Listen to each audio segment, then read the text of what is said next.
Bilasipara science academy নামৰ শিক্ষা প্ৰতিষ্ঠানে এইবাৰ দেখুৱাইছে শ্ৰমক পদ ফলাফল।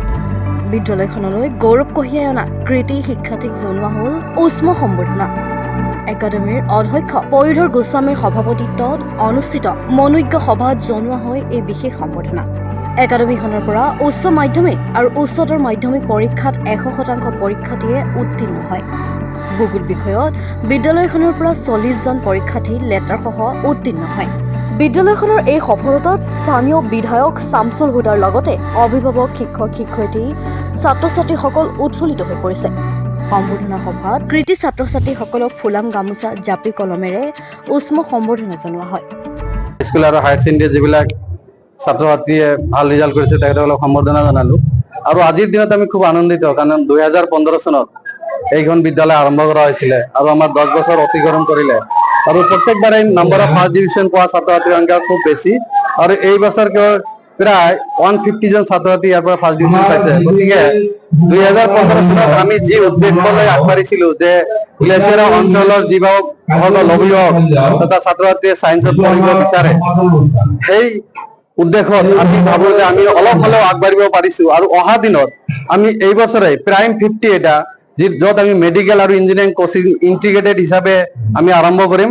আমি ভাবো যে বিলাসীপাৰা সমগ্ৰ এই অঞ্চলৰ ৰাইজে আমাক আশীৰ্বাদ তথা সহযোগিতা আগবঢ়াব। আমাৰ বিলাসীপাৰাৰ ছায়েন্স একাডেমী স্কুলত মোক আমন্ত্ৰণ কৰি মাতি আনিছিল। ইয়াৰ ছাত্ৰ-ছাত্ৰীসকলে যোৱা HSLC পৰীক্ষা আৰু হায়াৰ ছেকেণ্ডাৰী পৰীক্ষা ছায়েন্স ষ্ট্ৰীম আৰু আৰ্টছ ষ্ট্ৰীম তেওঁলোকে পৰীক্ষা দিছিল। মই দেখিবলৈ পাইছো ইয়াত আহি যে আমাৰ ছায়েন্স একাডেমীৰ পৰাই যিবিলাক ছাত্ৰ-ছাত্ৰী পৰীক্ষা দিছিল তাৰ ভিতৰত 50% ফাৰ্ষ্ট ডিভিজন পাইছে ষ্টুডেণ্টৰ ভিতৰত। ছায়েন্স ষ্ট্ৰীমৰ 71 জন ছাত্ৰ ফাৰ্ষ্ট ডিভিজন পাইছে আৰু আৰ্টছ ষ্ট্ৰীমৰ 63 ফাৰ্ষ্ট ডিভিজন পাইছে।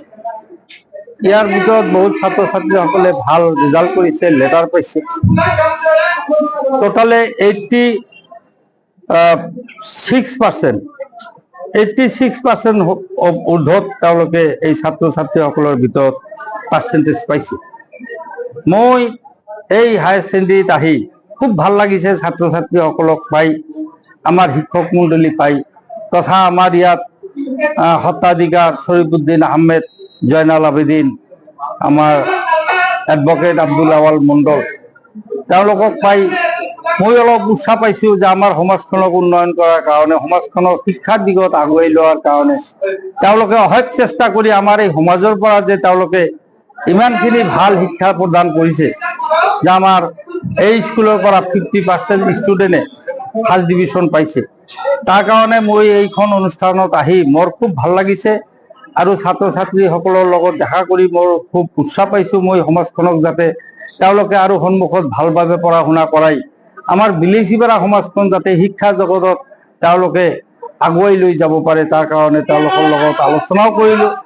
আৰু ইয়াত আহি এই শিক্ষাৰ দিশত তেওঁলোকে যে ইমান এটা ভাল অনুষ্ঠান খুলিছে তাৰ কাৰণে মই মোৰ তৰফৰ পৰা শৰীফুদ্দিন আহমেদ ডাঙৰীয়া, আমাৰ জয়নাল আবেদিন ডাঙৰীয়া, এডভকেট আব্দুল আৱাল ডাঙৰীয়া আৰু ইয়াৰ শিক্ষক-শিক্ষয়িত্ৰীসকলক মই ধন্যবাদ জ্ঞাপন।